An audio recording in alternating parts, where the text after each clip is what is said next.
Well, welcome back, guys. I think we're going to be calling this series "These People Are Idiots" from now on. So make sure you get a new intro and everything going for that. Cyprian, how you been? Uh, well, it's another wild day in Washington, D.C. Um, What's been going on over there? a Save Women sports event happened yesterday night, so I ended up being a bit more out and about than I normally am. Oh, you Uh, went to it. yeah, Nice. Was there any backlash, or was it all just love and support? there were at least four security guys for a crowd of about 150. Mm, that's not great. I mean, nothing bad happened. It was a nice event. Uh, but it's also, you know, normally you shouldn't have to pay for four security guys for an event like that. Yeah. Were there like any speakers there, or was there anything that like stood out from the whole thing? Or Karadansky, Riley Gaines. ooh, So you've heard of Riley Gaines, yeah, uh, absolutely. but a bunch of people from the Women's Liberation Front were there.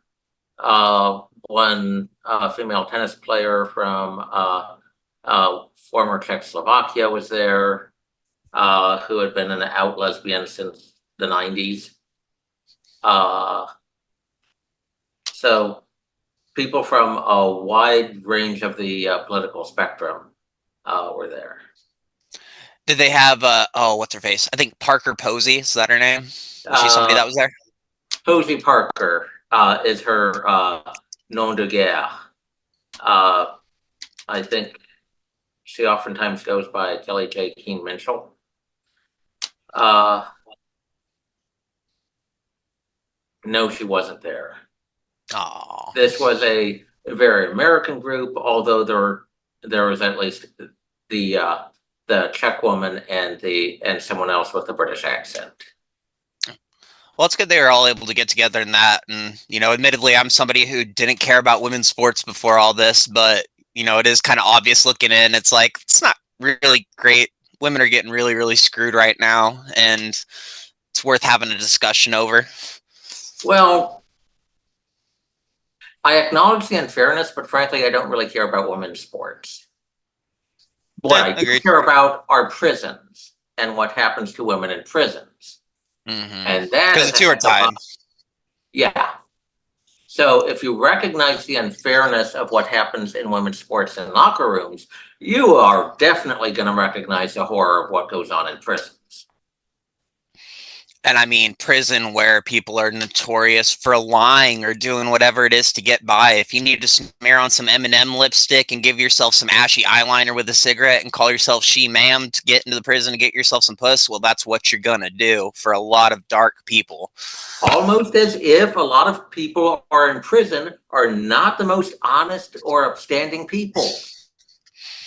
Which is not the picture that they wanted to paint during the BLM era, because essentially what it got the country to do is sympathize with criminal behavior. Yeah, it's not good, but the pushback is getting so intense, and it seems like there's a lot falling through to where I feel like with higher ups with a lot of sporting groups are like, yeah, we have to acknowledge biology. I have a friend who's a LARPer, and politics isn't really into the LARPing community as heavily quite yet. And they're like, yeah, we have midgets, we have little people, and they can do certain sporting events, and then they can't do certain sporting events. And the certain sporting events they can't do is A, because they'll hurt themselves, or B, because they'll hurt us.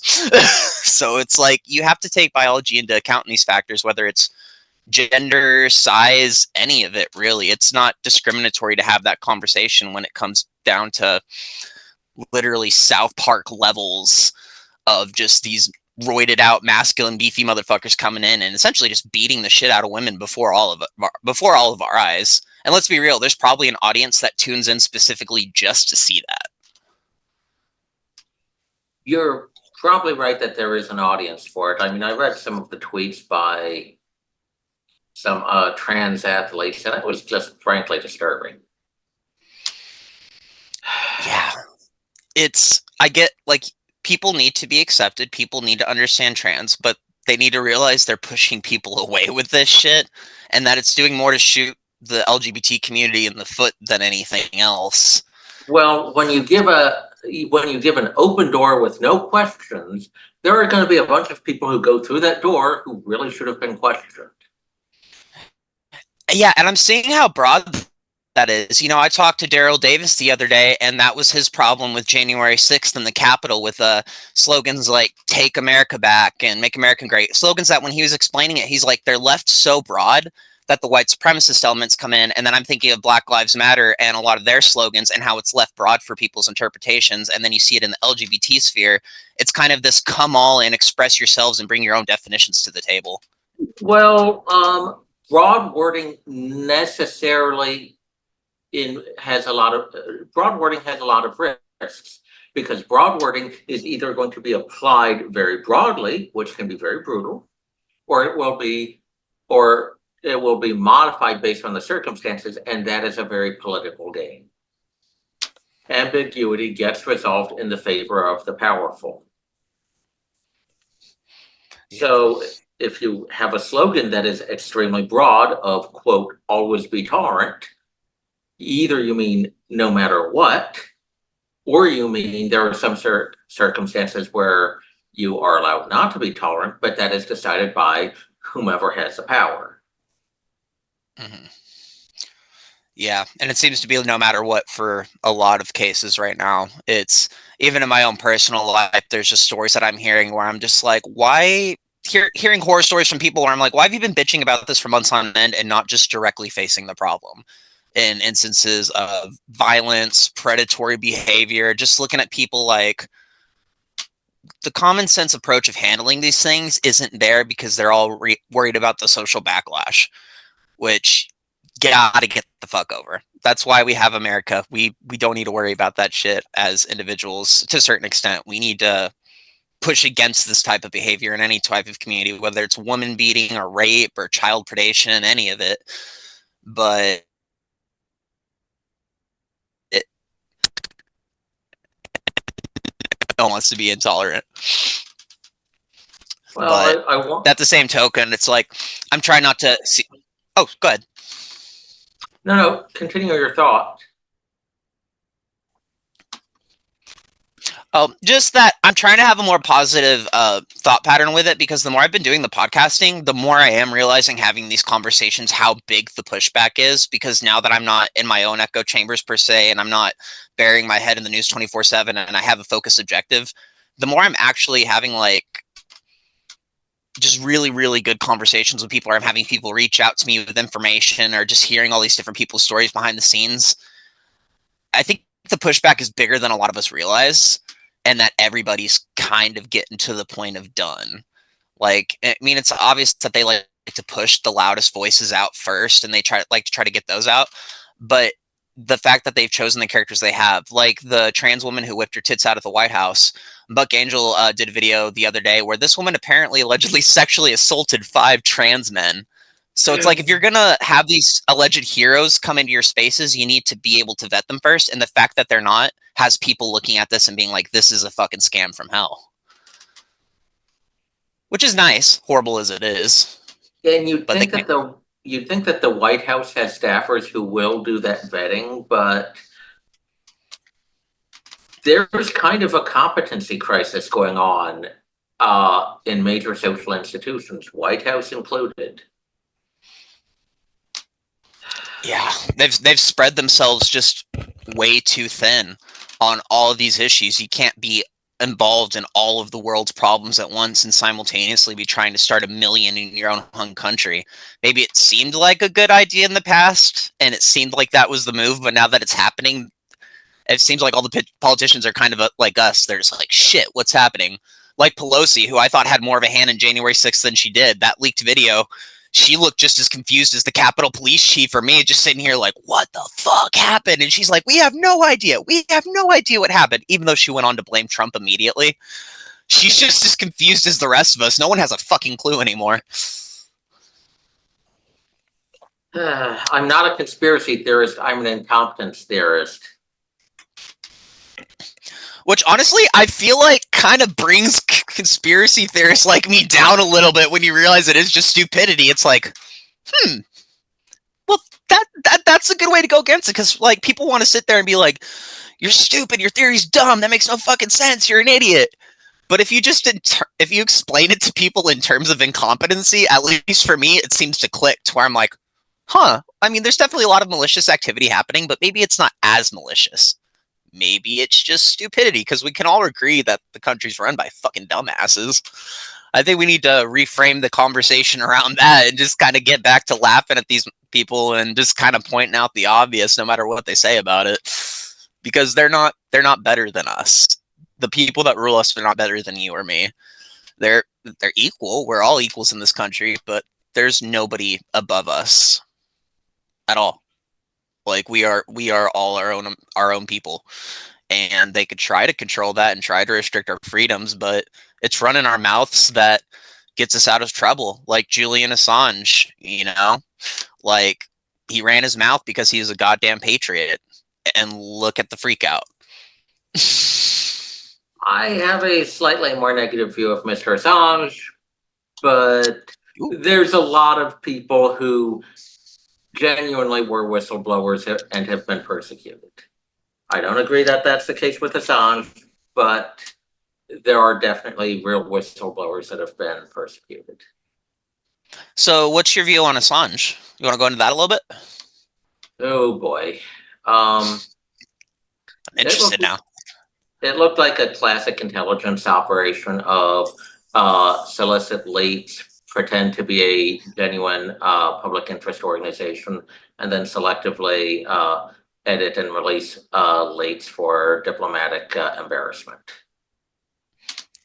He also ended up releasing files outing gay people in Saudi Arabia and others, and the names of Afghans who cooperated with the US government. So he didn't redact stuff to protect individual people's lives. Newspapers Fraud redacted leaks. stuff to protect people's lives, but he released information without taking efforts to protect the lives of people caught up in it. Damn. So, what was the result of those gay people having been outed? Do we know what happened I would following assume they're that? dead. I don't know what Yeah. happened to them, but Saudi Arabia does. I don't read Arabic, so I can't check up on what happened, but uh, either they had to flee really, really quick or they're dead. So, in your view, the Julian Assange leaks were more of a CIA operation than anything. Am I taking that I would correctly? not think it was done by the CIA. I would guess Russia. Yeah. I mean, that's not completely impossible, especially because he had sanctuary there for a while. Didn't he spend like 6 or 8 years in Moscow, if I'm not mistaken? Edward Snowden, maybe. Oh no, that was Snowden. Okay.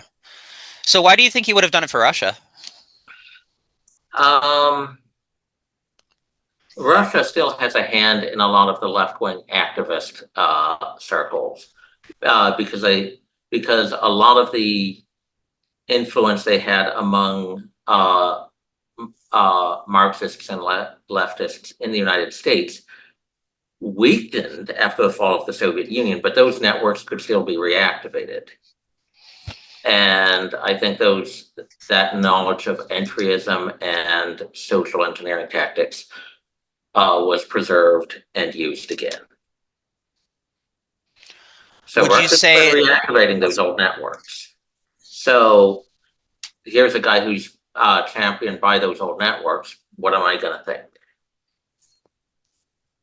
hmm, would you say that the left is more susceptible to Russian interference than the conservatives, or would you say it's equal?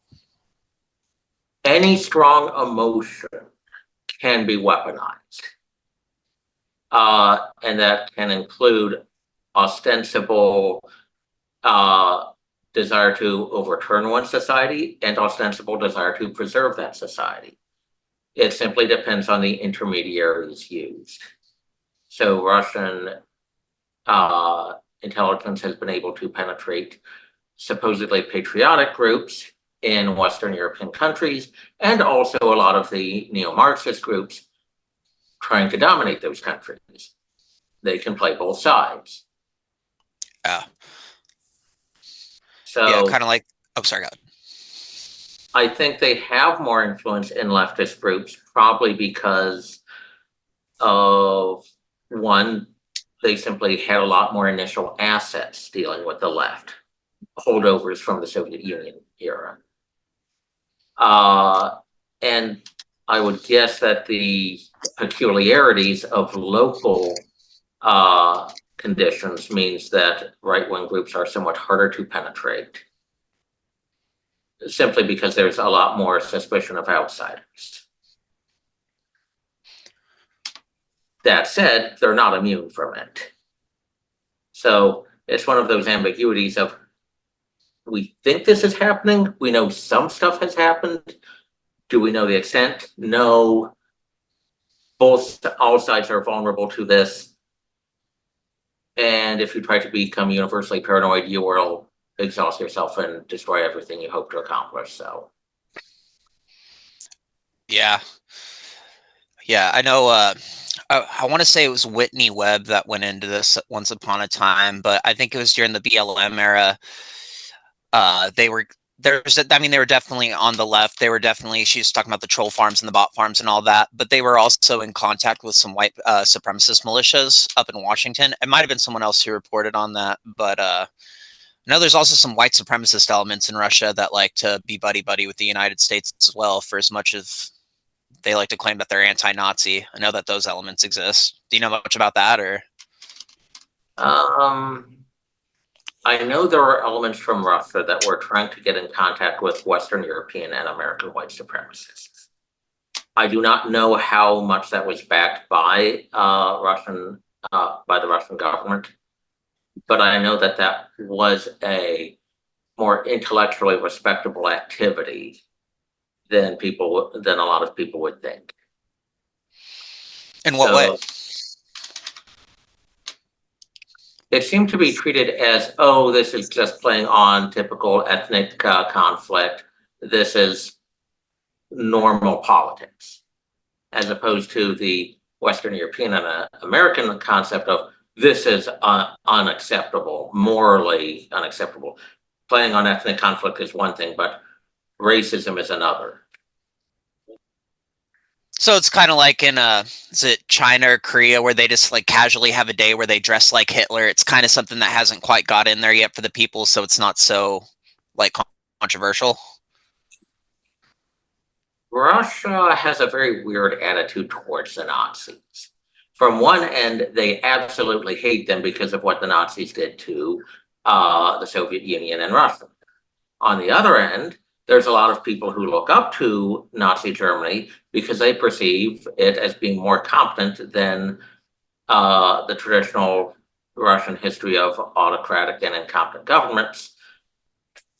And the perception of strength is very welcome to people who have spent generations feeling the dangers of being weak and beset by outside dangers. So is it kind of like, would you say it's fair to say, like the longer the more the Middle East has gone on, for example, I kind of feel this too, to where like we got pushed out of Afghanistan, we've lost all these battles, and after a certain point, you kind of have to respect your enemy a little bit. And then there's people in the United States that kind of respect that a little bit too fucking hard, to where you're like, okay, it's one thing to respect someone's strength and power, but it's another thing to jump on board. You know, is that kind of does that kind of mirror what we're seeing here with that? Mm. The situation with American leftists falling in love uh, with violent Islamists seems to be even crazier than the way some Russians start to look up to Nazi Germany. So it's not so much of a respect their strength, because the way the Islamists won in Afghanistan was not so much a matter of their direct strength, so much as infiltration and being willing to hold out until the US withdrew. So it seems to be less of a respecting organized strength as anti-civilizational hostility towards one's own society using an outside force as their totem. See.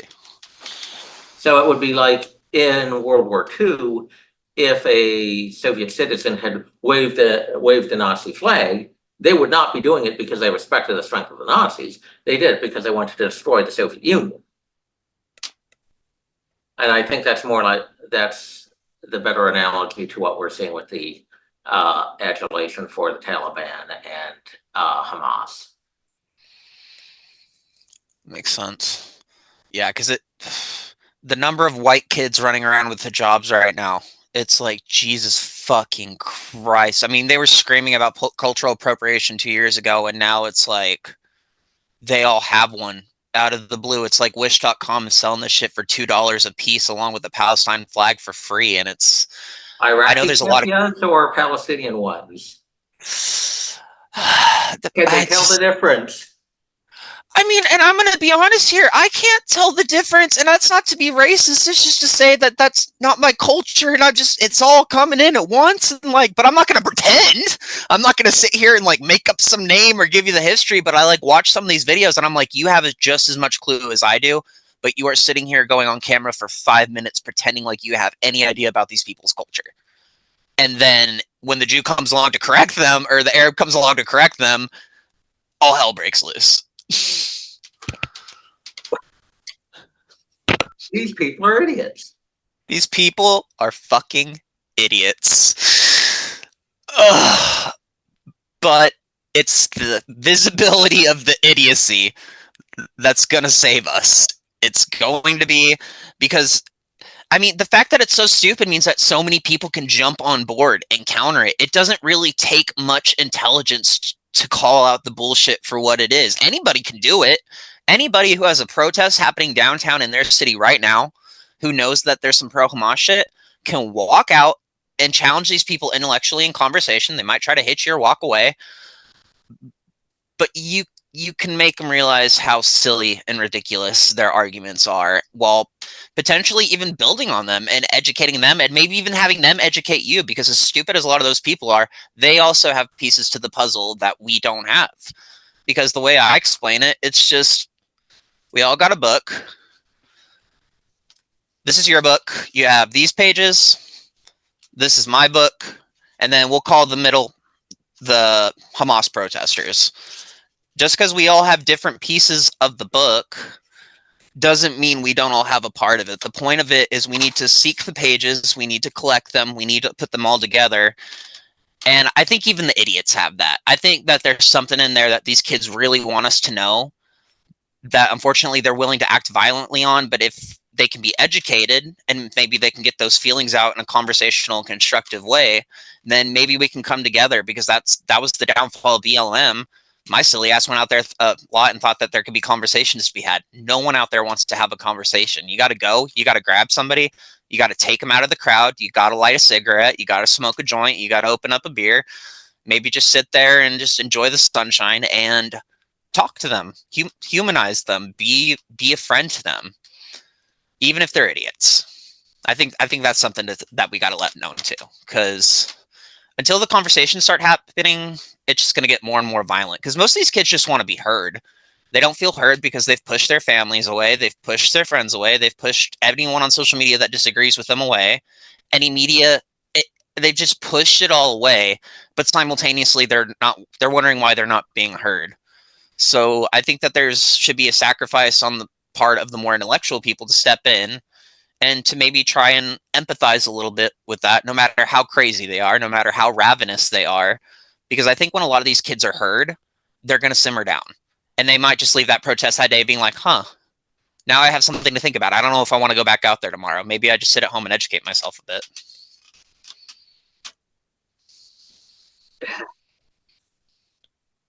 Wishful thinking. But. I think what you're saying is mostly true, and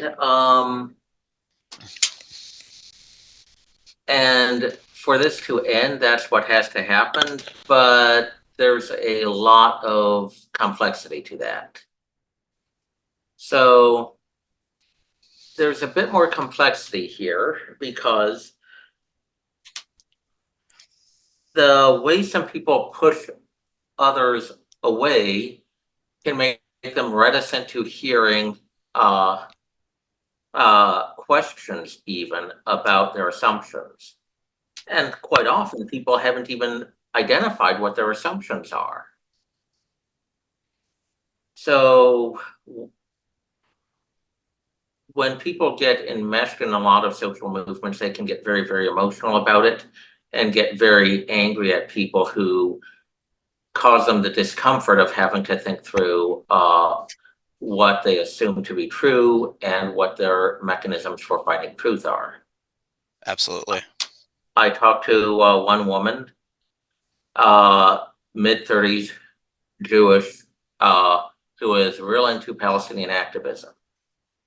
And the thing is, she was watching a lot of videos on TikTok depicting what was claimed to be Gaza, but which was frankly probably Syria. And she was making a whole bunch of guesses about what military capabilities were, but she'd never been in the military and she had no idea what the ability to distinguish with certain weapons were. So arguing about the tactics in urban combat was very uncomfortable for her, and she broke into tears several times. Mm-hmm. Now, the conversation lasted a good 30 minutes because we were sitting down at a dinner table, but if we had just been standing around, she probably would have walked away. Yeah. I recognize all that way too well, and I've seen it in the Jewish community here. And the left does a lot to play on the heartstrings of the Jewish community. You know, one thing that we would do during whenever shit would get really hot with Antifa and we knew the police were going to be out, everybody was encouraged to write their phone numbers on their arm in the exact spot a Jewish person would have been tattooed in the Holocaust. And we would do that Well, every single time. And they do these things and it gets it in your head that what you're going through is equivalent to the past. And looking back, yeah, I was walking around with my husband's phone number on my wrist, and it would bring tears to the Jewish people's eyes, and it would get them activated, and it would get them fired up like nothing you have ever seen, because they're sitting there with the wrist on their arms. They're hearing what the media is presenting of Donald Trump. They're seeing the conservatives come out, and they're like, this is game on. And it breaks people. Like I said, the number one person that I marched with in Antifa, who I watched fall apart the hardest, was a Jewish woman. And she is not out there right now fighting for these Jewish people. And a lot of them aren't, because they've been destroyed by the symbolism, by the imagery, by the anger,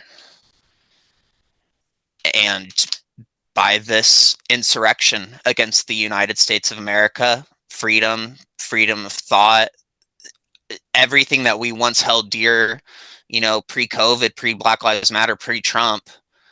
Just, it's not that it doesn't matter to them anymore, it's that they don't know what to fucking do, and it'd be easier to put a bullet on their head than do anything else. And that's scary.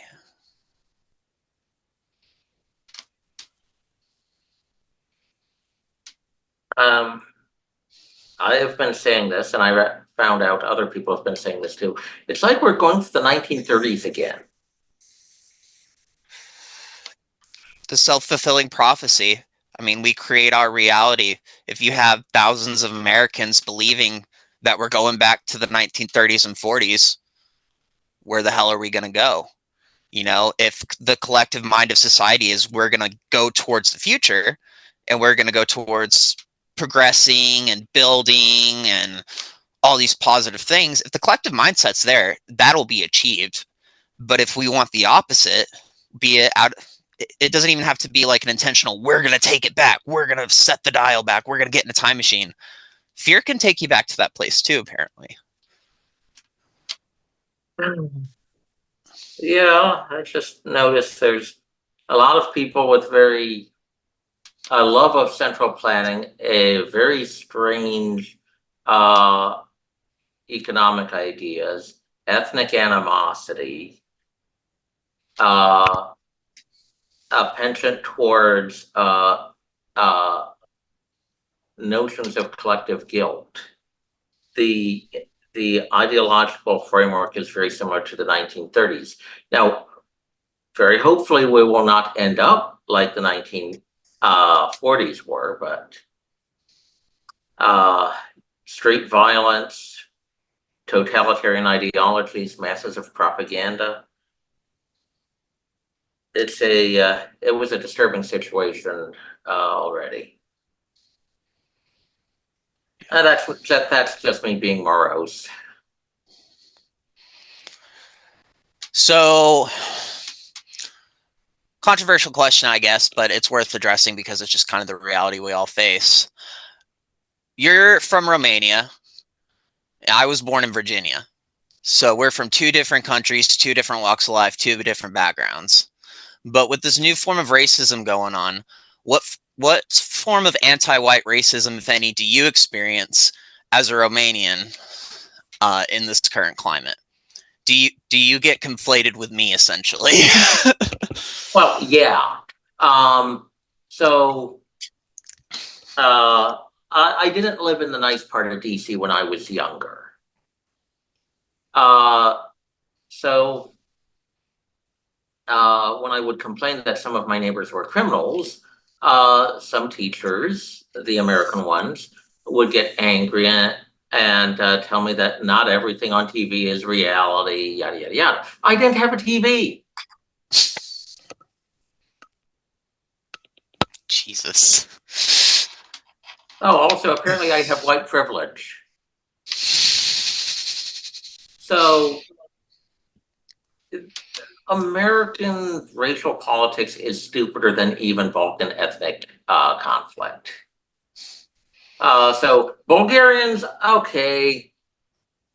I don't particularly like. I'm going to say, hey, Bulgaria should really be part of some other country, yada yada yada. At the end of the day, you're all people. You don't like each other because of politics, but you can at least respect that they have a different opinion, and they celebrate people that I would not celebrate, etc. It's like an intellectual hatred. Yes. Which turns out it's a better form of hatred. So, I mean, Romanians and Hungarians have been clashing over Transylvania for centuries. My Russian professor was Hungarian. So we would needle each other over Transylvania and the old ethnic animosity while talking about decaf versus regular coffee, the quirks of having translated for Andropov, the guy who was very influential in the Soviet crushing of the Hungarian Revolution, and other stuff. So it was, here's this bit of politics that we really are going to needle each other over just because we come from different groups. And then the rest of it is okay.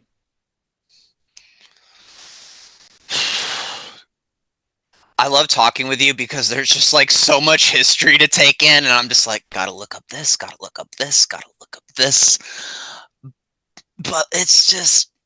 I mean, her story was very interesting. So here is this girl. Her father was in the Hungarian army in World War II as an officer.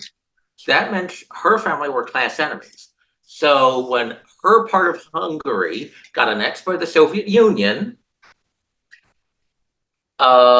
she was considered a class enemy. Eventually, they got permission to move to communist Hungary in 1956. Guess what happened in 1956? The revolt against the communist government. However, they already spent years trying to get the permit to travel to Hungary. So, are they going to stay in the Soviet Union or go into a war zone? They went into a war zone. It was still a communist Hungary was still a communist government, but was less painful to be in than the Soviet Union. It's a different situation to be sure, but like right now I'm kind of feeling that where I'm going to Texas here in the next few months and I'm just like Oregon's completely fallen. And then I'm looking at Texas with the border crisis and the politics going on there, and it's kind of like choose your battleground is kind of how it's feeling. And I'm like, I'd rather be where the guns and my family or my friends are. But it's like, am I jumping into a situation that's worse? I have no fucking idea. I'm just blowing with the wind and hoping for the best. Uh, Like, it's less severe to be sure, but it still just feels it's a weird moral quandary to be in because like things I'm having to consider right now, I'm like, everyone's telling me right now with me moving to Texas, they don't support gay rights. You won't be able to get married when everything goes down. I'm like, not if you pay attention.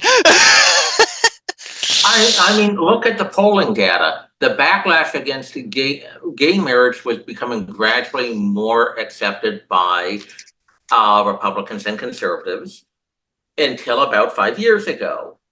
Guess what Like what? happened 5 years ago? Trump. I mean, Trump is probably the most pro-gay Republican, major Republican figure there's been in decades.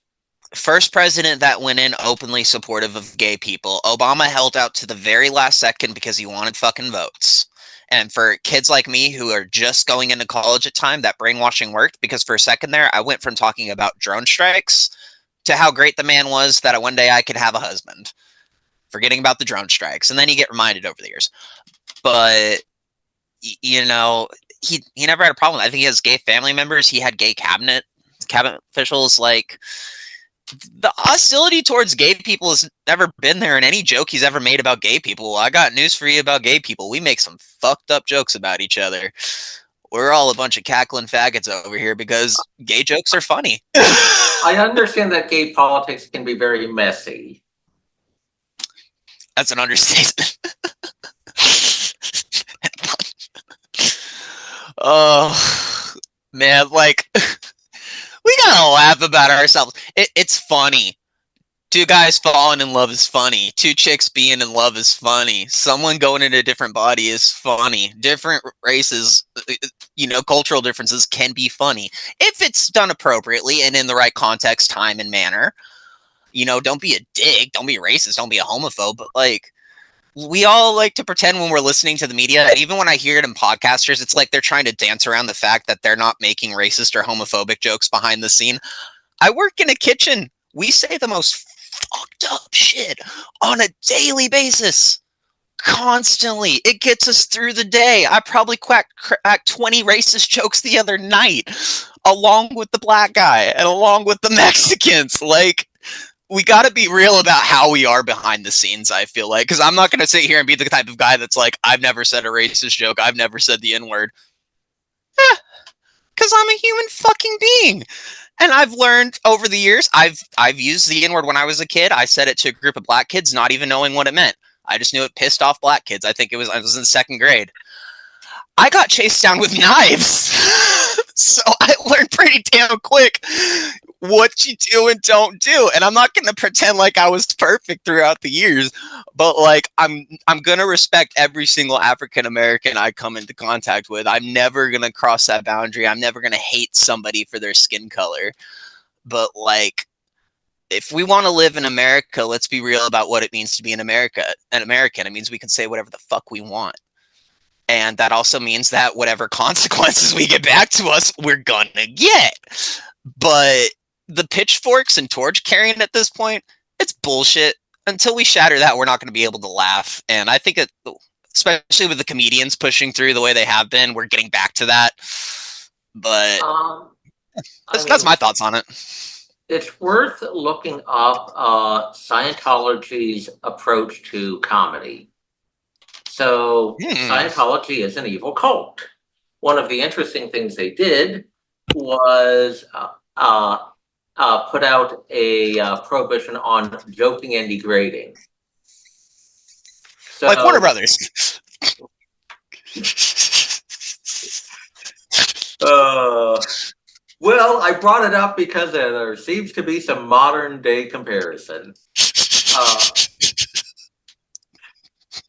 so the cult decided to prohibit people from joking around and mocking the puffed up nature of a lot of the people in charge. Uh, and I think that's probably one of the things that contributed to the whole, cult like atmosphere. The reality is that, well, and there's the old joke in the Soviet Union. A judge is in his chambers laughing, and another judge comes along and asks, "What are you laughing at?" "Oh, I just heard this incredible joke." "Oh, can you tell me what it is?" "I can't. I sentenced the guy 20 years to prison for it." I mean, goddamn, that ain't where shit's getting. Oh man, Uh, you're in a free society when you can joke. Like the fact that we can still joke this hard means that we haven't lost it all yet. to joke is human. It's one of the better emotional defense mechanisms. You've got intellectualizing and you've got humor. And those are the best ways to deal with stress. However, there's a lot of people who, because a lot of humor is rooted in mocking puffed up people, or there's some types of humor that rely on sadism, will then condemn all humor. And the result tends to be pretty darn totalitarian. Yeah, and there's literally people I knew in Antifa and BLM who would literally tell me, I don't like humor, I don't like comedy, I don't like self-deprecating racist humor coming, like a black joke coming out of a black person's mouth. Every person I'm thinking of in this example is white. I've never ever heard any Mexicans or black people ever talk like this. Why? Because they like fucking comedy and they like to laugh. Because they're people who have struggled more. Realistically, the white people are getting all uptight because that struggle ain't happened. Sorry, but people whose family came across the border and struggled and worked their asses off at 4 fucking jobs day in and day out are gonna laugh at some pretty fucked up shit because they want to get through the day. Black people are gonna laugh at some fucked up shit and say some fucked up shit because they're trying to get through the day. And white people just have a fucking stick up their ass and they're worried about pissing them all off when it's like, no, if you just joke with people and buddy and again, be respectful about it, you're gonna find yourself with more friends than you are or enemies. And you're going to actually learn about somebody's culture, and then you're actually going to be able to spend time with somebody because they're not sitting there thinking that you're just some stick up your ass white boy, quite frankly. And there's people who've gone around all different cultures in the world trying to learn their jokes. So one common form of Native American humor was to follow behind a guy who thought too much of himself and mimic their movements. A way of puncturing their pomposity. There's various other forms of jokes. So Germans are more notable for the creative adherence to rules, like please insert your comments no more than 3 sentences. Does this meet your requirements? Or the Family Guy skit where the kid does something and then the German mom just comes and cuts off their thumbs. I haven't seen that. I haven't. Oh, I'll send it to you. No, you know who I think's really good at like a lot of like the cross-racial comedy, I guess let's say, Andrew Schultz, because he'll walk into a room of Indians and he knows how to get the Indians laughing, he knows how to get the African Americans laughing, and he's even talked about it where he's the more he hangs out with these cultures and the more he gets it, he tries to communicate with the different various cultures in his crowd, and because of that, he can look at an Indian or a Mexican or Chinese person in the crowd and he'll lay into them hard and pushing boundaries, but everybody's laughing, and that person he's laying into is laughing the hardest because he's not being a dick about it, he's being respectable, and he understands the culture more than I do, quite frankly, and it's fun to watch, and it's fun to watch people build that bond over that. So yeah, there humor has been evolved by pretty much every human society. That should tell us that even if you don't like some of the aspects of it, you can't suppress it without some seriously negative effects. Mhm.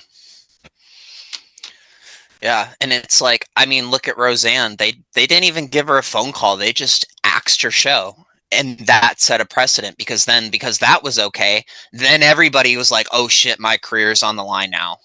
And thankfully there seems to be enough of a big pushback against that too, but that a lot of people's jobs were affected, family lives, paychecks, and people like to meme it and make fun of it and be like, "Oh, racist Roseanne got taken down." That's a whole woman's livelihood. And talk about comedy. One of the best things that I love doing that really helps get me out of my depressive states, I'll just put on a good sitcom for days on end, put Roseanne on for days on end, and just have that going on the TV while I'm doing stuff because I need to be taken back to a time where I was younger. And when Roseanne's sitting there bitching at her kids on the TV, my mom's bitching at me in my head and telling me to get my shit together. And I'm kind of getting knocked back in time a little bit. And I'm like, I don't know, the messages sink in at that point, and they want to suppress that and keep us away from that type of stuff to make us feel good.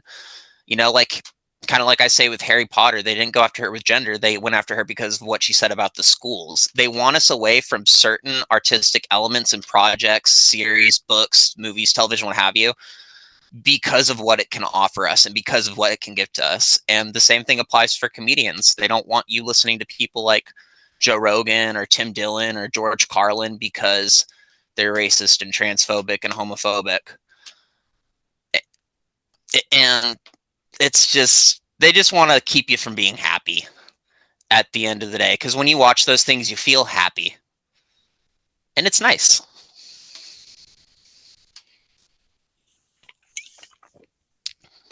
Part of me wonders if the motivation for a lot of the ground level activists who do try to shut down the comedians is that people will remember someone who barged in on their fun a lot more than they remember a random person on the street.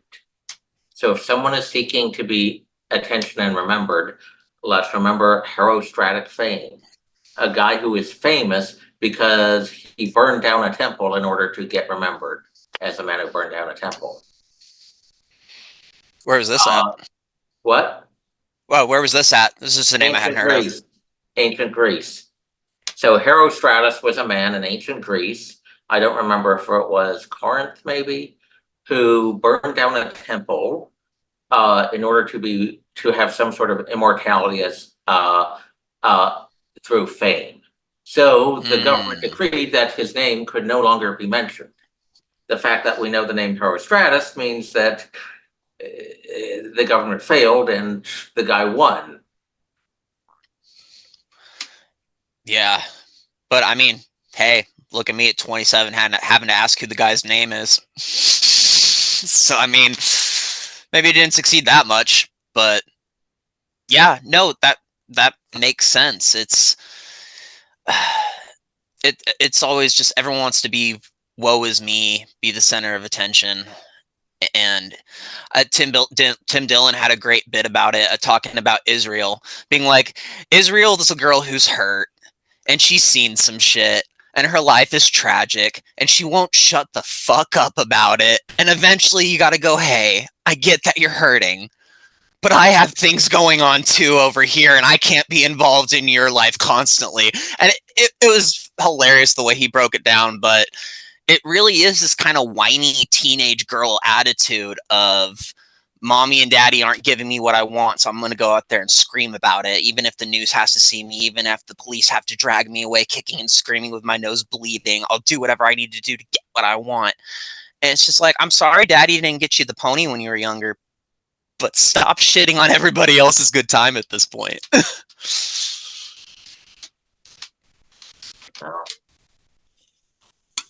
There's also a little danger in analogizing national level politics to family dynamics. That's an analogy that people are instinctively make, but that's political systems are not families. Yeah. Um, Yeah. but Yeah, the, I think there's a desperate quest for attention by a lot of the people who get involved in trying to shut stuff down. Yeah, and a lot of funding too. It seems like there's somebody willing to support that at all times right now. Oh boy, Well, this gets into the whole pop culture fight. Which let's do it.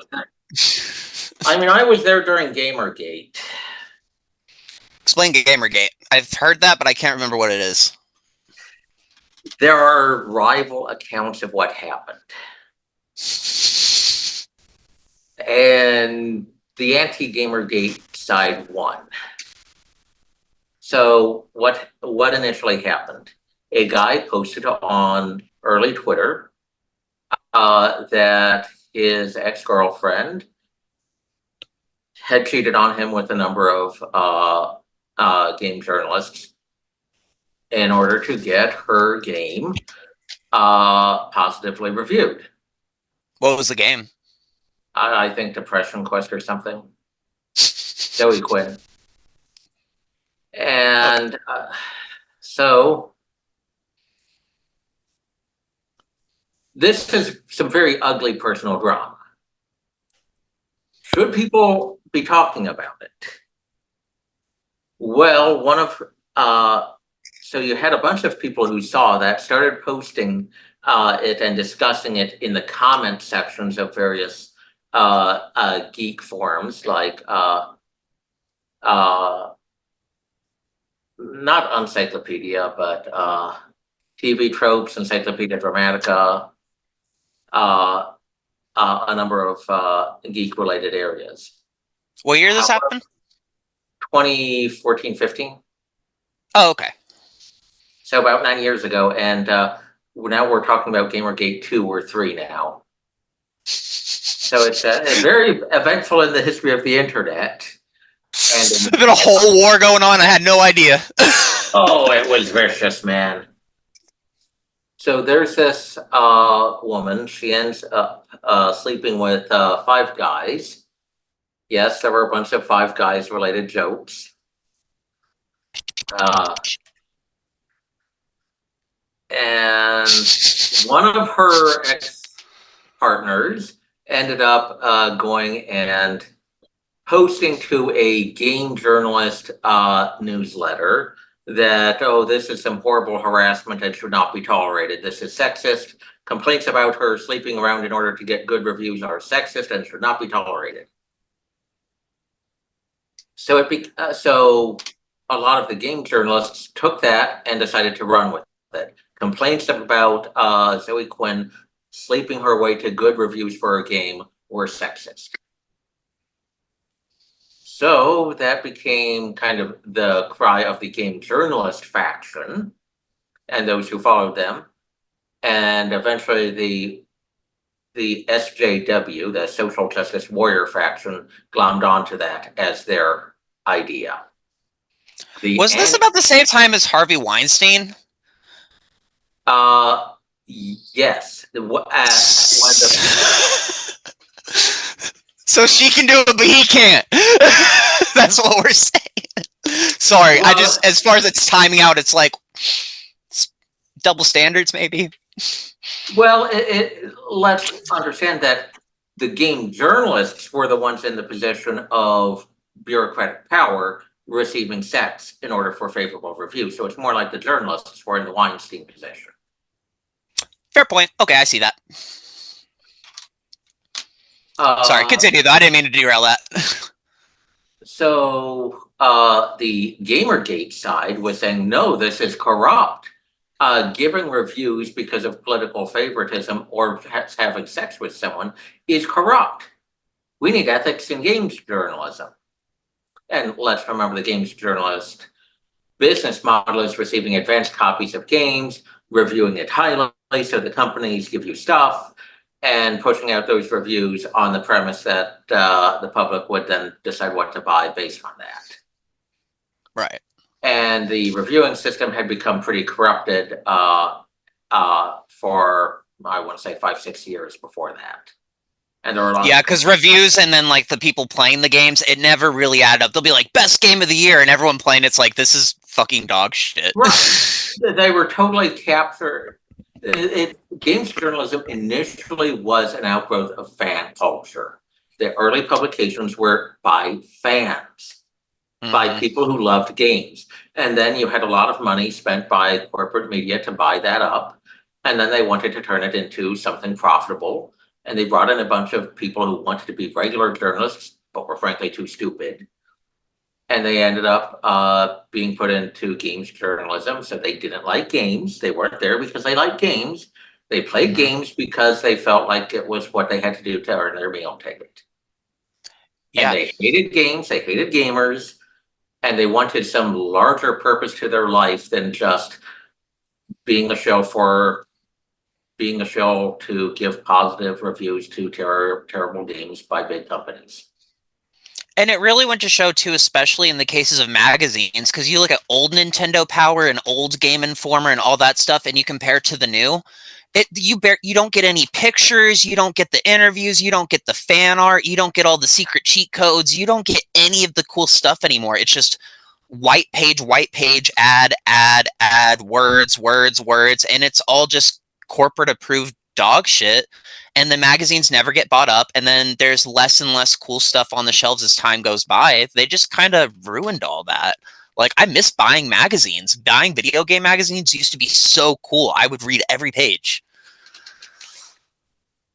And yeah, that was an era in which the quality of reviews and insights was in free fall.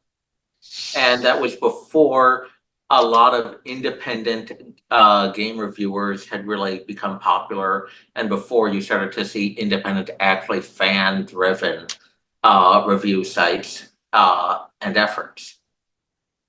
So there was a dangerous in-between time when it was just corporate sponsored, uh, I hate everybody type of people doing the games journalism jobs, and fans who didn't really have any alternative. Yeah. So there is a whole, I suppose, class background to that power struggle. And it wasn't just about one woman tried to sleep her way to the top. Yeah, no, that so it's basically, it kind of makes me think of like the M&M's thing, to where at the same time M&M's is having a whole thing about child slavery going on, they push out the female M&M, and then they keep the focus on Tucker Carlson. And it's like, okay, but the child slavery to make the fucking chocolate, though. This is PR stuff. Woke is not innocent. It quite often it's just branding in order to avoid a scandal about stuff that more people would seriously care about. Let's see who the victims of woke are. Minority groups, the LGBT community, autistic children, migrant children, child trafficking victims, overseas slaves. Um, these are the people that this comes at the expense of. Like, it sounds like we're just talking about games and M&Ms, but they really just do kind of do this for everything, because it seems like for so long it's a tactic that worked, but we got to make sure that tactic don't work anymore. When something silly is going on in the news, you need to start looking into the company and be like, okay, why are they making fun of this silly thing about the company? Why are they making fun of the new trans peeps? Or I don't know, just made that example up. Does it have something to do with the fact that maybe, I don't know, fucking the Peeps founder is caught in the Epstein scandal? Again, I'm making this up, but Yeah. like that. We got to be on the lookout for it, because it does seem like it can be easily identifiable at that point if it's a repeat pattern. And it is a repeat pattern. Note the Activision sexual harassment scandal. Some absolutely horrible behavior by Activision employees, but they were also famous for being a historically woke company. Mm-hmm. This may have been related. And Blizzard. There was a lot of that in Blizzard as well, and I think even EA. Yeah, of course, EA's scandals are more so on the gambling How aspect and the can we financial aspect. monetize children? And good on Europe for making that shit illegal. Because, like, I remember, so for people who don't know, for people outside the game sphere, everyone here knows I'm a big Star Wars guy. So Battlefront 2 is coming out. The second version of Battlefront 2 back in, I think, 2018 or something like that. So I get it first day. I spent $70 on this game at Walmart, and I'm super excited to get home. I want to play as all my favorite heroes. I'm going to be Darth Vader. I'm going to be Princess Leia. I'm going to be Bosk. I'm going to be Boba Fett and Luke Skywalker. None of those characters are available. It's what they promoted as the forefront because that is Battlefront. You get to play as all the sides, you get to play as all the heroes, all the villains. I'll find the math and I'll break it down in this video. I can't remember it exactly, but essentially what it equated out to in order to get the credits if you didn't use the in-game currency to get Darth Vader, I think it was over 250 hours of gameplay if you were good at the game for one character, and it took them almost like a year to backtrack that. This is when I like actually started like paying attention more so to behind the game scenes because I was like, what the hell is happening? So I'd follow all the live updates and I'd follow all the YouTubers, and the whole way of the game they were screwing everything up, and people were getting mad at the developers along the way. But the more the story came out, the developers were like, no, we They were going to didn't have have the all cost. your favorite. Yeah, they were like, we were gonna have all your favorite characters. There was map made, there was vehicles. We were gonna do all this amazing stuff that all you guys wanted from the very start. We're bigger Battlefront fans than you guys, and they got fucked. And there are corporate guys talking about how can we use microtransactions to encourage people to spend way more than they plan to, and they think of it as a theoretically limitless amount of money, but it's not limitless. It's money coming from people's pockets, and it's oftentimes coming from kids who have poor impulse control and don't understand how hard they have to work to make that money. Here, I'll give an embarrassing story on this one because, like, I get where the kids are coming from on this. Children have 0 cents of their parents' income. Every kid thinks their parents fucking rich, unless you're in a really bad spot and you actually have understanding because you're going through shit. Me and my mom did decent enough, even though we lived in some neighborhoods that weren't great at times. I thought my mom was rich. So my mom wouldn't notice if I maybe paid $20 with her credit card for the porn on fucking pay-per-view. So she wouldn't notice if I did that. I don't know. I'm a horny teenager, maybe 5 times a day, a couple times a week, Well, few months maybe. So my mom fucking oh, I'm just telling this to the world. I don't give a fuck. I'm very open on this channel. I don't give a shit. So my mom, she's like, comes to me one day. So, son, have you taken any money from my credit card lately? And I'm like, nope. And I'm just like straight facing it like I'm in a prison interrogation. I'm like, hell no. What are you talking about? Are you okay? Did someone try and rob you, mom? And she's just like, well, after all my bullshit, and she's like, we're gonna go down to AT&T and we're gonna figure out what these charges have been going for. And I'm like, well, shit, yeah, we should probably get to the bottom of that, huh? It sounds like a problem. So we're just sitting there, we're driving. She's like, so you sure you don't know anything about this? And I'm like, nope. Pull into the AT&T. She's back behind the store, and I'm just looking in, and I can see it. She's waiting in line. She's been waiting in line for 15 minutes. She's not happy. And I watch the whole conversation unfold. I see the look on her face. I see the... And she storms her ass out the door. Tyler Wayne! I'm just like, fuck. And it was so fucking embarrassing, but like, that is the reality that kids are fucking facing. There is no sense of money. The numbers are there. It's just numbers. It's just numbers. And corporations know that, and they prey on that. You know? Yeah. and and that kind of those tactics to prey on people doing impulsive buys like that, dumb executives know how to do it. So some of EA's dumbest executives got sent to work on Dungeons and Dragons. World Wizards of the Coast thought they were buying, oh, here's some genius IP games marketer person. No, they're just an idiot who has some vague idea about how to do microtransactions. So they're basically killing Dungeons and Dragons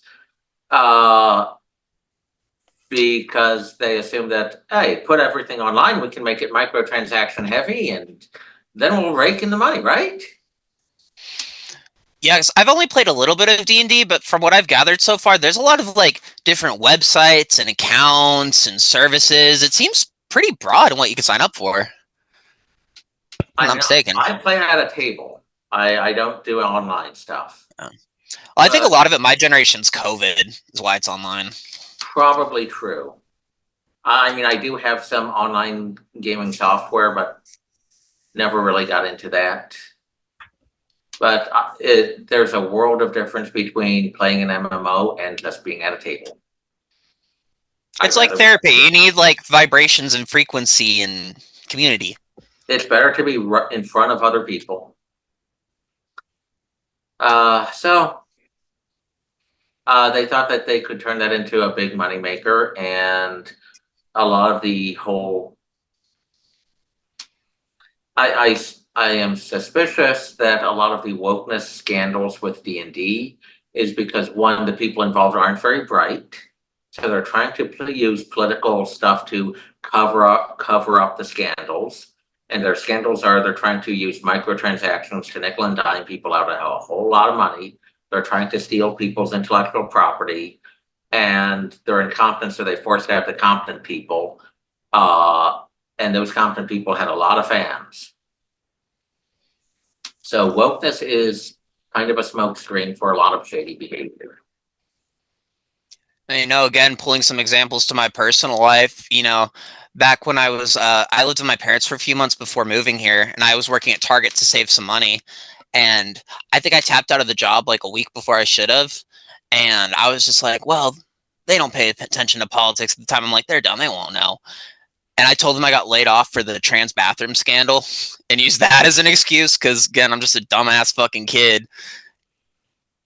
I mean, I don't think they question it because they're like, okay, he's out of here, But just being like a suggestible teenager at that time, just looking for an excuse. Oh yeah, it's so bad over there at Target with the trans bathroom scandal that I got laid off. Just drunk, high, pulling that out my ass. Like it encourages kids to do silly shit and to say silly shit that's not an appropriate thing to say. That's not an appropriate excuse to make. Like, oh, the situation with trans people is so bad I lost my job at Target. No. It gives stupid kids stupid behavior. And executives don't necessarily know what's a stupid lie and what's the truth. So That's true. so you end up with a bunch of people running with somebody else's stupid lie, and quite often they end up selling it because they have other skills that mean that they're in demand, but that doesn't mean that they're actually being scrutinized on the stuff that they're saying. Yeah. I'm like noticing one big modern example right now of all this crap seems to be Halo and 343 Industries. The Halo composer behind all the music came out a day or two ago, and he actually put out a really good statement against DEI. And he's just like, it fucked with me making music. It screwed with my money. It screwed with my time. It caused hostility behind the scenes. And you have this company that took the first three Halo games, which were, the original trilogy, the core essence, and then they started running off in a crazy direction until by game 5 you can't sit in the living room with your friend anymore and play split screen. It all has to be online. And then you finally get to Halo Infinite, which is supposed to be the last Halo game, and oh my god, I've been looking forward to this. They're finally at least going to finish the story. Even though it's been a bumpy ride, I'm really excited to see how it finishes. The story doesn't end.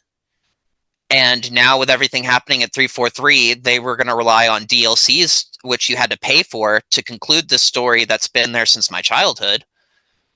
And everybody's off the project. It turned out that Joseph Statham and the other original creator of Halo they didn't quit like we were told. They were forced off the project. And it turns out the whole thing's been a nightmare to where they're like, okay, well now we're going to be the publishing company. This I don't know if it's official, but it seems like they're saying we're going to be the publishing company, and now we're going to let another publisher go and remake this series now. Oh God, And that's going to be yeah, and it's like 3 generations removed. They're gonna do it on PlayStation, and like it's just taken it so far away from Halo 1, where you're just sitting down in a warthog, running over your homie in a Jeep, smearing the blood over and blood gulch over the grass, and like getting scared of the flood together, and like sitting in a dark room. Like it took everyone away from that to where we're just all completely separated and divided. And now even like and just this old man, the Halo composer, I can't remember his name, but like some guy who you would never expect to speak out against this shit. He's just like, yeah, this is communism and it's bullshit, and I'm tired of it. So it's very nice that it's bleeding through, but it also sucks that it's like they've taken so much and distorted it. What I remember when BioShock came out. Incredible. Frankly, my fast twitch reflexes are terrible, so I can't actually play BioShock well. It's hard. But the ideas, the they started with an idea and then developed kind of an art style, and then tried to find ways that the gameplay could match. And it was the way that made it one of the most philosophically engaging games of the era. And that wasn't unique. A lot of companies at that time started with ideas and then gameplay. And now they seem to be starting with microtransactions and then gameplay, and then maybe having a few ideas sprinkled on top. Mm-hmm. So Yeah, and you're. Oh, sorry. Sorry, I was just gonna reiterate it. Yeah, no, I was just gonna say, and it's like a shame to see it happening right now with Nintendo too, because just like anything else they do, the Japanese are a master at their craft. You look at the creators of Zelda and Mario, and it's like you said, it was based around the ideas. They're like, we have this idea for this Wii remote. How do we build a Legend of Zelda game around the remote? You know, and then just building out from there. But now it's like all the 64 games, they're taking off all the ROMs to where you can't find them online. They're trying to shut everybody down. All the games in person are drying up. I think Pokemon Red, I think it was like $300. Mega Man Blue Moon, which I used to have, was like 250 at my local game store. Online, you will literally find Game Boy games for 20,000 plus dollars. You have to spend like $60, I think, like every 3 months. I'm not sure the numbers. I'll post them, but you have to pay out the ass for the 64 and the Game Boy expansion with all of this. And I mean, with all the censorship, with everything they remove, it's like they're taking so much away from the original vision, rather than just putting a common sense approach to things. And even with Alien, they're doing AI remasters to where the background characters, their faces are shifting like reptiles. It's kind of just like, stop fucking with shit to a certain extent if you're not willing to make it better.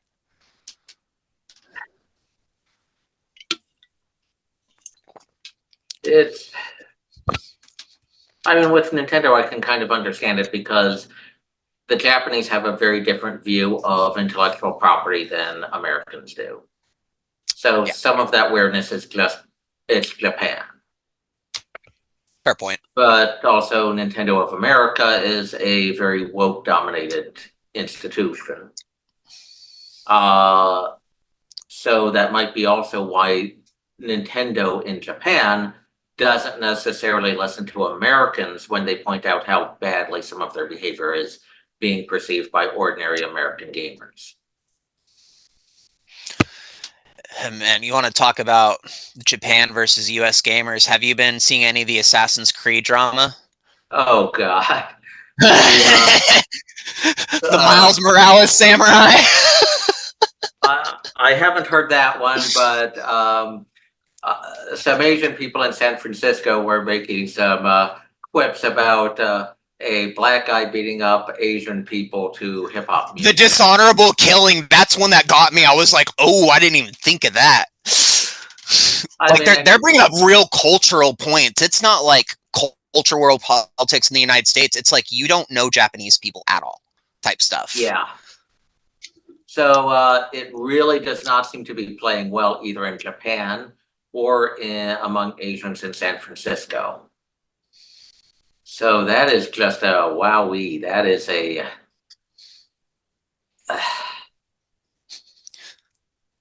I've been looking at news stories all week, and every time I've just gotten the habit of them like, it hurt itself in its confusion. It hurt itself in its confusion. It hurt itself in its confusion. So yeah, that dev team absolutely did not do any basic frickin' research. Yeah. Which, it's Assassin's Creed. You know, for people out there who don't know, they It used prided to be, themselves on historical accuracy to and an extent. and they used, I mean, one of they ended up managing to do a walking tour of various historical sites using the Assassin's Creed map. So I mean, they managed to get a lot of people really interested in history because of their detailed research in the past. Yeah. Like, I remember playing Assassin's Creed, and I love the historical element, and then I remember getting pissed off because as much as I love the Matrix and I love all the sci-fi stuff, when I realized there were sci-fi elements to the game, I was actually like, no! I just want to be in Italy as Ezio. I don't need any of this other shit, because I was just so enmeshed to the point where I didn't go on to any of those missions. I just stayed in the city, and anytime I came in, I just ran around the city. It just had a blast and did all the side quests. It's a good game. So we can do great stuff, but we don't have the management mindset to keep doing great stuff. How do you think we get that management mindset back?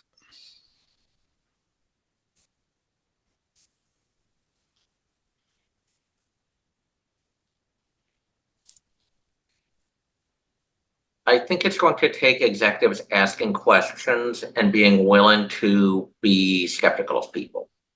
So if you listen to some executives, I want to say this was back when this was about comic book stuff, but they said they don't like people who are fans of the material. Now, why did they say that?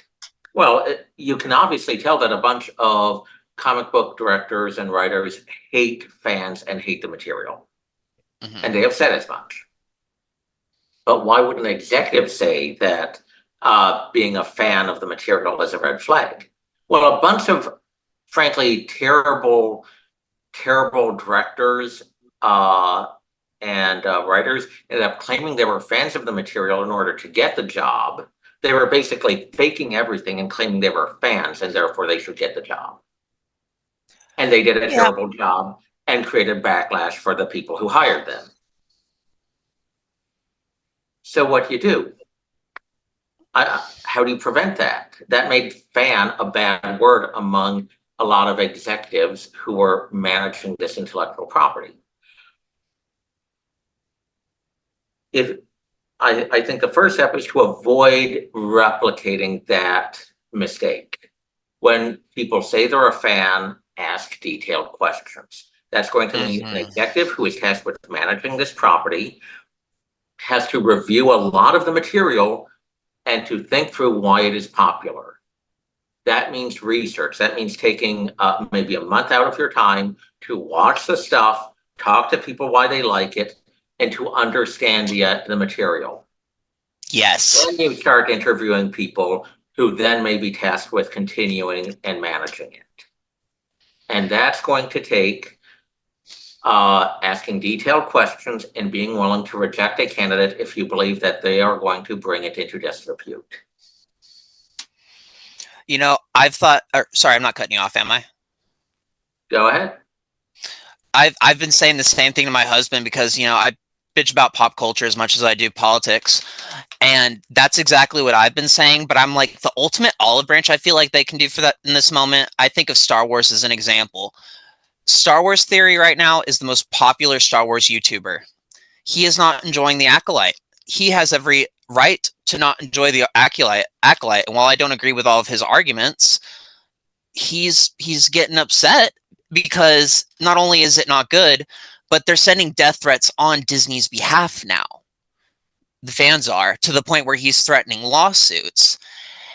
And I think the ultimate olive branch for these companies is to bend the knee and to look at that. A man who has spent like 10, 15 years plus on YouTube, even when he wasn't enjoying the content on Disney, still being like, I'm going to break down every single bit of Star Wars lore that there has ever been. I'm going to make audio comics. I'm going to put millions of my dollars from my YouTube channel into a 2-part Darth Vader fan film, which part one's badass and part two is going to be even better. They need to offer an olive branch to those people and say, we're sorry for the bullshit. You clearly know your stuff. Can we pay you to work from our company? And like you said, set up some tests. You have the most Star Wars knowledge. Clearly, our people fumbled the ball on Kenobi. Clearly, they're fumbling the ball on the Acolyte. Can you put us together a college level seminar/test to educate people on Star Wars? That way we can have good people coming in. And because clearly you know your shit, you've been vetted, you have millions, if not billions of followers, you're stuff like that. There can be a real olive branch across these two communities, and that would get fans excited again. That would get them back in the material. They'll be like, they did what? And then they'll start watching again and check it out. Really? I think that might, I mean, okay, I could go in two directions. One, how did it get this bad? And two, what can we do to fix it? How did it get this bad? I think a lot of people were optimistic about the ability to monetize intellectual property, and that meant turning out product even if the writing wasn't ready. So they forced people to churn out not very well produced stuff. Okay, lots of dumb stuff gets produced. That's not necessarily the killer.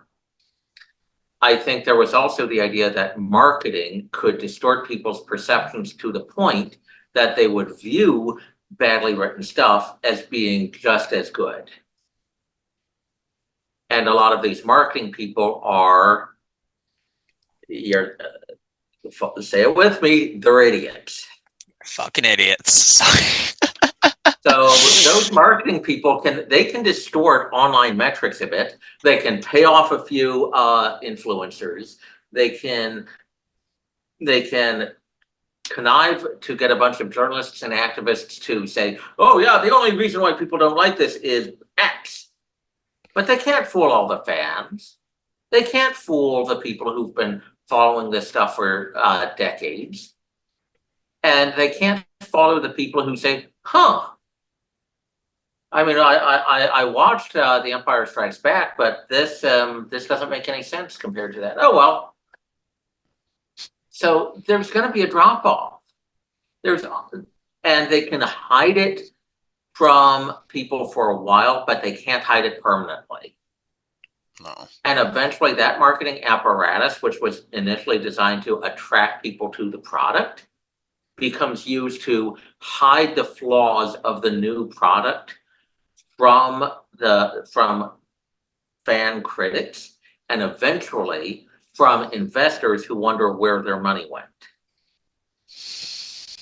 Yeah, because there's going to be a lot of pissed off investors. I mean, again, audience score.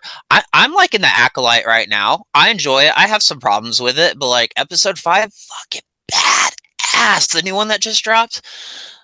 But the rest of the world doesn't seem to agree with me on this one. And it's kind of nice because I can enjoy a show and watch the collapse of Disney simultaneously. But yeah, they're trying to hide it. One thing that they're doing is, so if I'm remembering the order of events right, the main girl who plays Osha and May, it's the twins in Acolyte. She's the girl who played Rue in the Hunger Games. So she's done some acting before, and I think she's dipping her toe into music. So I think she just made a new music video that like just came out. And I was watching Pop Culture Crisis, who will do like pop culture breakdowns on YouTube and political talks. And I guess they like did a video talking about it. And YouTube sent the copyright to her, and they're automatically shutting down critiques. So people who talk about her video or bring her up, it's getting shut down because they're able to detect it in the algorithm now. Yeah, Disney has a lot of inroads with Google, and Disney has been able to get Google to manipulate search results for years. Yeah, anything we've been talking about Disney lately, having to look into it, I'm having to dig even into DuckDuckGo. I'm like, I know this shit's here, and after 30 minutes of scrolling, I'm like, there it is. So It's ridiculous. Disney's legal department is, they've got some very smart people, but they've also got some very shady people. And if it wasn't on behalf of a publicly traded company, it would be considered mobster tactics. Yeah, I think Tim Dillon put it best. He's like, you never see a documentary about the dark side of Disney. Like, we all know it's there. I mean, one of some of the most beloved Star Wars expanded universe authors got shafted on their royalties from Disney. Timothy Zahn, he came into town and I wanted to get my copy of Heir to the Empire signed, and I was sad that I missed it because I had to work that day. But someone who went, he's just like, dude, you didn't miss anything. He wasn't even allowed to sign any copy outside of the Disney books. And he wasn't even allowed to talk about Heir to the Empire. And Disney still gets money from those books. So uh, that looks like it's more a result of the internal power struggle within Disney rather than being for the benefit of Disney as a whole. And the new books look like shit. Like, I've posted my Star Wars book collection. I get all the old copies. The new ones, there's just like a crappy plastic paper, easily bendable cover. It's flaily, the paper shit, and the artwork is all just pop art bullshit. The old art was like hundreds of hours spent by like just the most amazing artist who you look at the cover and you can envision the entire book in your head like a movie. It's so good. And Disney just said, nah. And they just put some Tumblr artist on it, it looks like. It was just shit I could do. I'm not a great digital illustrator. It's dog shit. I don't know the art side of the pop culture collapse, but I It's do know just as bad. I know some animators refuse to work for Marvel because of the abusive Mm. working conditions. Oh, and it showed in the movies. I think after I started to notice it in Rise of Skywalker, the last scene they apparently had, I think, like less than a week to shoot the final scene. So like when the Star Destroyer falls in Bespin, it looks like a giant Star Destroyer. It's just a Star Destroyer they took and enlarged and covered in smoke. And then after that, Marvel, like you see with MODOK's face, you see it with She-Hulk, just so many things at a point where we had gotten Infinity War, and it was like it can only go up from here, right? They're paying premium for a subpar product, and that's because their management is terrible. It's not good. I used to pride myself on being someone who watched every Marvel movie and every DC movie. I haven't even watched Captain Marvel. I haven't watched Loki season 2. Like it gets to the point where like She-Hulk, I was really really excited for She-Hulk. No one else around me was excited for She-Hulk. I was like, She-Hulk's a really cool character. She's really powerful. I hope they bring her into Fantastic Four. I hope they bring her into Secret Wars. I'm not a fan of American comic books, but I bought a whole bunch of one of the new She-Hulk series when she was leaving a big law firm and setting up her own firm. Oh yeah, was that one good? I've actually want to read that one. I liked them. Yeah, the new comic books are still pretty good. There's still some moments where it seems to get distorted, but for the most part, reading the newer comic book material is still good. Like reading Marvel Star Wars is still very much enjoyable. High Republic's starting to get real questionable the more I get into it. But yeah, no, like they if anything, Geeky White Guys was kind of She-Hulk's fan base for a while. It probably wasn't even mostly girls in the beginning. It was shut-ins and basement dwellers and teenage kids that were getting beat up and like, oh, you got She-Hulk, come here, faggot. Like that type of shit, who still felt empowered by that regardless. But fuck a white man, right? Like we don't have fucking feelings. Like we can't enjoy some fucking She-Hulk and some I, Captain Marvel too. I mean, I get the impression that look, humans perceive scale logarithmically, not arithmetically. And I get the impression that a grave statistical sin is committed by a lot of these executives. They assume that the frequency by which the frequency of people talking about a certain demographic relates to the size of that demographic. It's not. So they get a very mistaken idea of who the paying public for their stuff is. So they decide to jettison a public that they think is going to go away so they can get a much bigger public. But it doesn't work.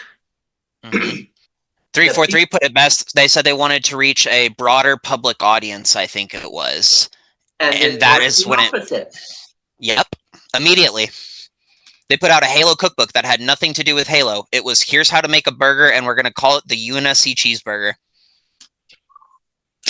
I mean, I look, I can see people buying that because they're weird collectors, but Who else? But the thing is, you can't jettison the audience you already have in favor of a bigger audience by appealing to statistically small interests. These people don't understand the public enough in order to make rational marketing decisions. These people are idiots. Yeah. Our business world has the same intellectual rot that we see in the political world and in a whole lot of other fields. It's like there's a natural order to things. It's almost like we're not in control of ourselves, and there's a greater force that determines what we do, and we can't push certain boundaries. And that's not a religious argument. That's just a human nature, bounds of psychology argument. You know, we can't bend reality to our will, no matter how much we want to. It doesn't work. So, how do we fix this?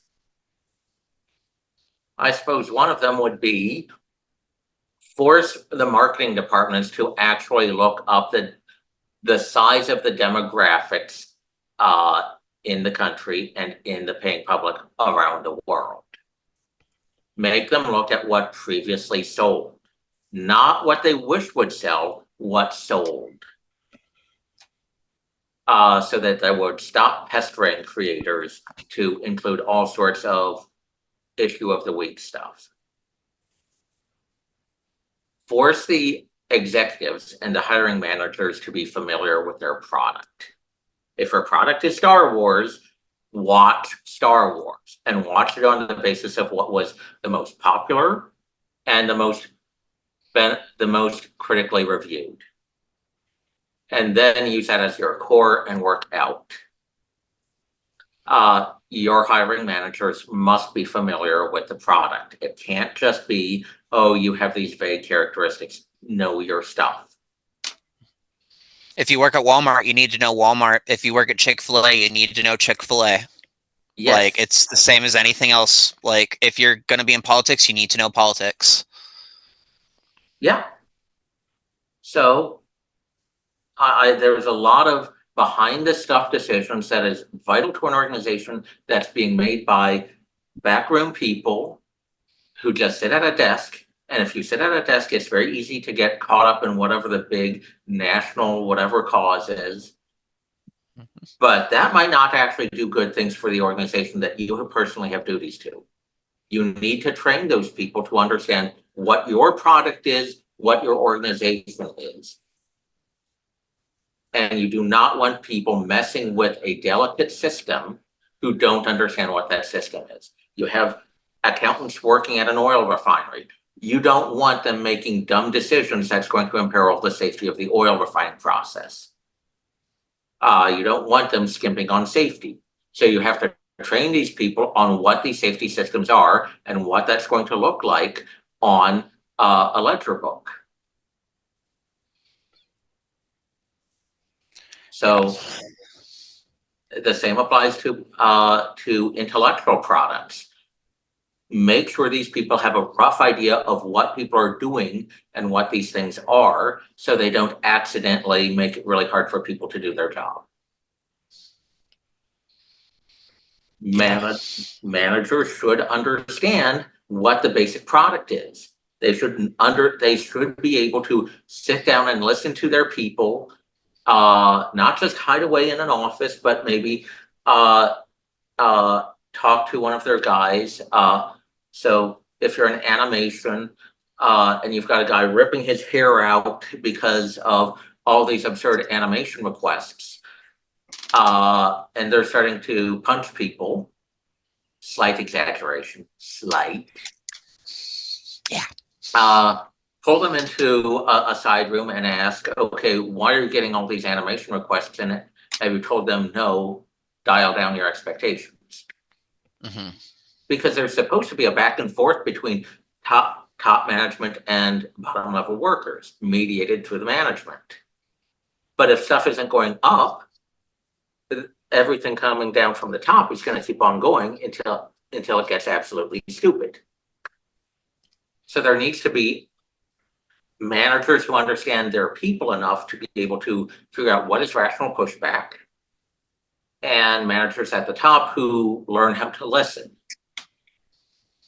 And one of the horrible things about wokeness, I think, is that it has made it so that complaints from certain entire categories of people are assumed to be for abusive purposes rather than because they actually understand the job. Yeah. And it creates a new oppressed, because then those people are the silenced. They're the ones getting financially hit. They're the ones having to walk on eggshells. So And it's, yeah, it's a fundamentally hypocritical system. through and through.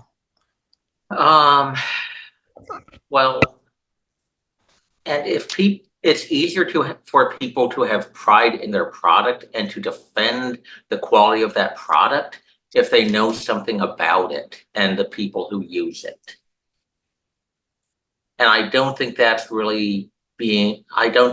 an initiative of management.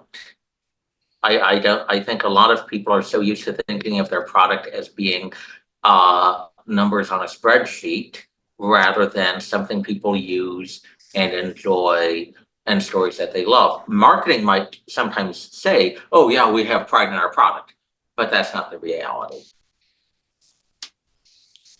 Yeah.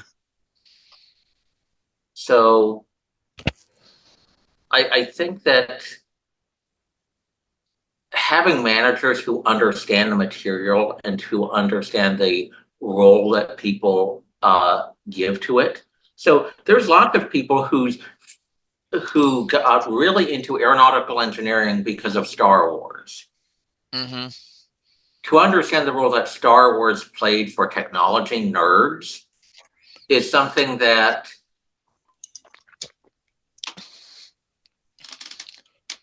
had a lot of social impact, but which has kind of been wiped away in recent years. I mean, look at the jellyfish, the so-called jellyfish UAP that was going across Iraq. Tell me that's not a fucking Imperial probe droid. If you zoom into it, it has the head and the eyes and the legs. When I saw that, I was like, fucking Star Wars nerd made that. You fuckers did it. I knew it. I fucking knew it. And they're like talking about it changing its heat signature going in and out. And I'm like, oh, you didn't see that in Star Wars. Where'd they get that one? Like, I wasn't saying aliens like the rest of the media. I was like, I recognize what y'all did there. And it's freaking cool. A little bit scary, but cool. So, yeah. So management that understands that is more likely to understand the role of being to have a coherent idea of what that is. Star Wars is not Star Wars is grand stories. Star Wars is cool technologies, but it's basically Arthurian knights in space or something like that. Yeah, that's the hero's journey. And you can maybe add on bits of it that is kind of a sub story, like, okay, what's this story of Cad Vader, Darth Vader's boring younger brother, which is a fun fan thing. And you can add to that, but don't destroy your core idea. Mm-hmm. Otherwise, you're also going to destroy everything that was built on that core idea. Yeah, with Star Wars, that was all represented in Luke Skywalker. Kathleen Kennedy specifically said Star Wars is a patriarchal system. The Force is female, and we're going to do away with Luke. And then I mean, we get him Last Jedi, he's depressed and fallen. there's and there are ways to tell the old wounded warrior confronts the new generation story in great ways, but that's not necessarily great.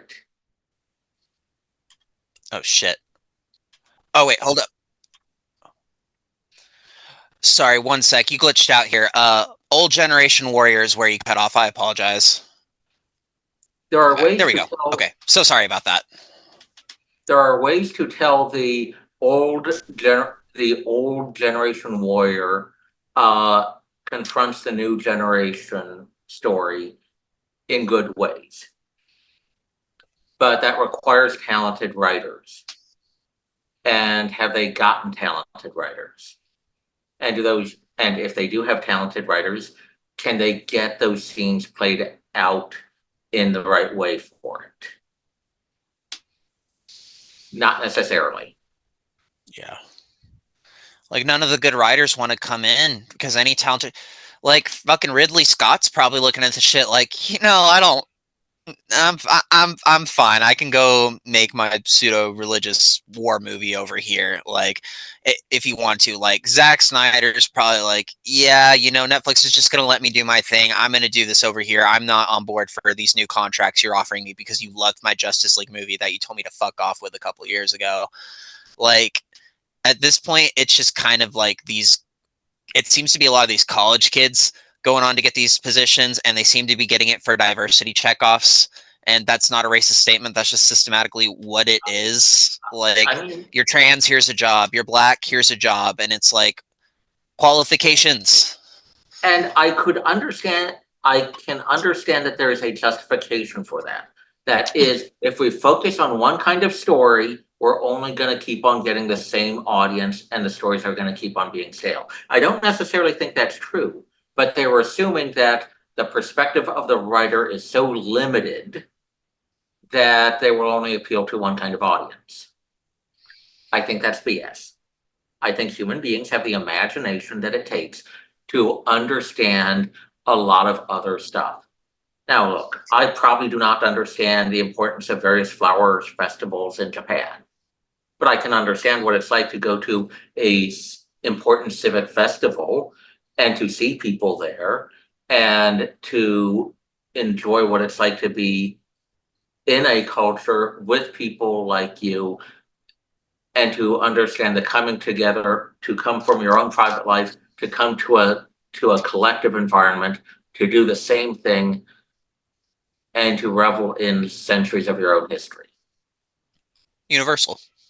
Yeah, it's something that almost all societies have evolved to be able to do. The specific way that it takes place in Japan is sitting by the lake alone, a happy thing or a sad thing, or something that has a whole bunch of poetry about it, or is it just something that it happens and nobody bothers to write about it? That's culture specific stuff. But the whole notion of a civic festival is something everybody can understand. Yeah. It's a good way of putting it. Like, we all have so much in common, and so much of it is sacred. And the further and further we get away from the sacred, the more disorder it seems to cause, right down to literal war. And Like, it just goes to show the power of it. well, pretending people can't understand each other is probably a big part of it. Yeah. I don't know. Like I said, it's like I always say, these are like invisible walls we've put up. All it really takes to get through them is just to talk with somebody in person, or to, like, I don't know. We created a really, really weird system to where, you're right. I do want diversity. I love learning about new cultures. I love seeing it, but I don't want to hear it with the fuck you included, you know? Yeah, that's the difference between, oh, here's all this awesome stuff we could learn versus I'm going to use another culture as a bludgeon to put myself over you. Yeah, kind of like Black Lives Matter did with the African American community. It's like we're going to use this issue and we're going to lord over you. We're going to control everything. Like nothing's sacred, nothing's off the table. Everybody's communities, everybody's struggles are up for grabs by people that just care about money and profit at the end of the day. Or just interpersonal power, because Yeah. I think a lot of these activists aren't making a lot of money, but they're certainly getting an emotional rush of another kind. I mean, the Acolyte trailer put it best. The first or second trailer, it's the woman in the cult coming out saying, it's not about right or wrong. It's about power and who's willing to use it. And then the directors and the actors are using all this moral ambiguity on one of the actors literally who played the Jedi came out and he literally quoted Palpatine and essentially said that good and evil are a point of view because he never watched episode 3 before and everyone's just like what. Like the way they're operating behind the scenes, what they're presenting to the public. I've kind of explained it to my husband this way: creation is barking back. Like what you create is coming from some part of the universe. It's coming from some sort of cosmic spiritual source. I truly believe that artists pull from that realm and bring it out. Well, what if what you've been pulling from is kind of getting pissed off with how you're fucking using it? Because now it seems like it's reflected in their own personal behavior and like everything down to the core of what they've been presenting in this term of the show. Because I just feel like the show is like a fascinating study for everything going on in the modern era because it's like watching it in real time. But I think that there's a powerful force behind creativity, and it's upset by those who misuse it, and it's rewarding those who do it justice. And I think that in a sense that's judgment of the artist.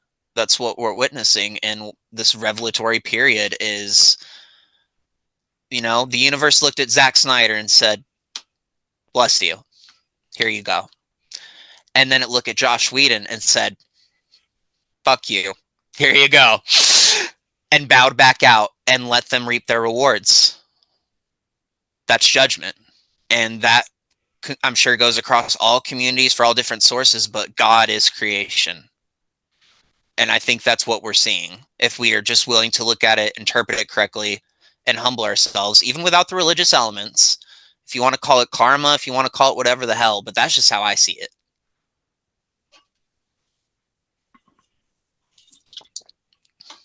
Okay.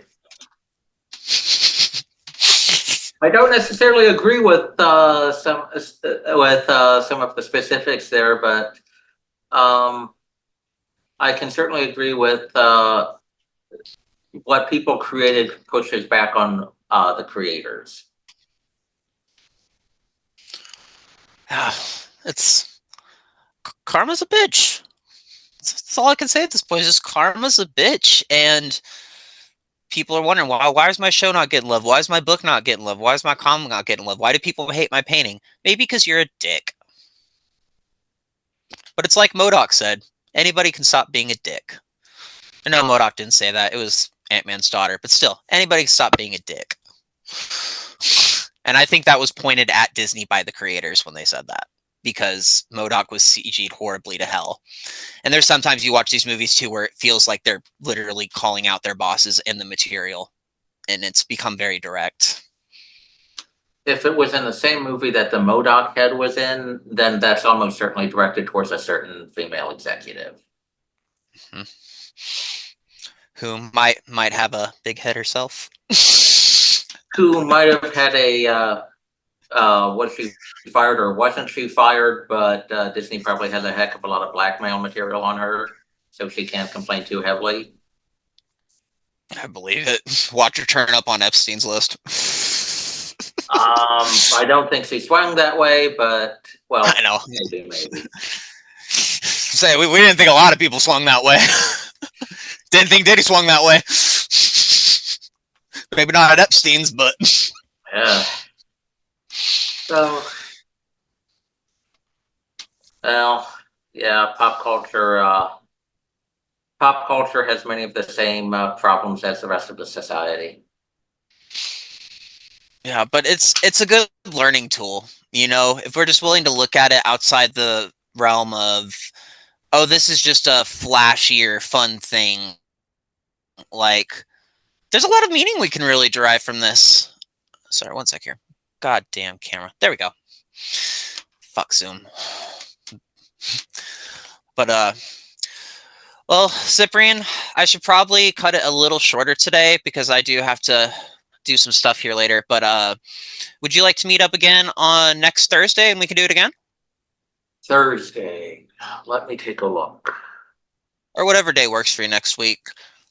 Wednesdays are best. Okay. Yeah, let's do Wednesday if you're done. Okay. But yeah, thank you guys for tuning in, and I appreciate you being here with us. We'll get another one filmed for you guys next week. We're going to be doing this series regularly. And yeah, appreciate all y'all. Make sure to hit like, share, and subscribe. And always remember, these people are fucking idiots. Y'all have a good night.